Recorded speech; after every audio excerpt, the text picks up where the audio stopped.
Martin Heidegger's Being and Time was first published in 1927 and is nowadays often considered one of the two greatest philosophical works of the 20th century, the other being either of Wittgenstein's two major works. But it wasn't always so. Over the years, lots of philosophers have dismissed Being and Time as pretentious twaddle. Its central claim is that we've lost sight of the crucial question of being. What is being? The book is an extended attempt to address this question, although not to answer it. Being, it is quickly claimed, cannot be separated from the question of specifically human being in the world. Subject and object are indistinguishable. This gives rise to the notion of Dasein, being there.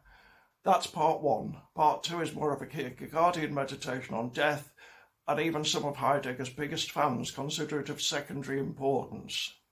I'm not interested here in whether Heidegger's book really does have something to say.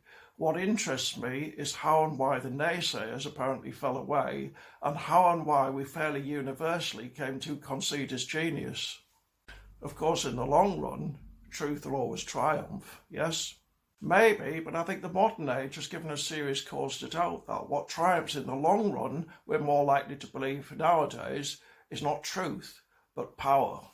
So here's my claim, and it's not specifically about Heidegger. We've all come across some author who's written some dud, which sets the critics violently against each other and which we don't particularly like. Then, 10 years down the line, we happen to look at its Wikipedia page, only to find it's an acknowledged work of genius. And then we look more widely afield, and wow, yes, everybody now thinks it's a work of genius. The dissenting voices have completely fallen away. So at this point, I think I must have been mistaken. The jury's returned its verdict. Maybe I should fall in line. And here's where power elbows truth aside. Think about it. I don't like a book. Am I going to spend the next 10 years harping on about it? No, I register my distaste and I move on. By contrast, its fans will probably stick around. Whenever it's mentioned, they'll be the only ones with a coherent evaluation, and it'll always be positive. What am I saying?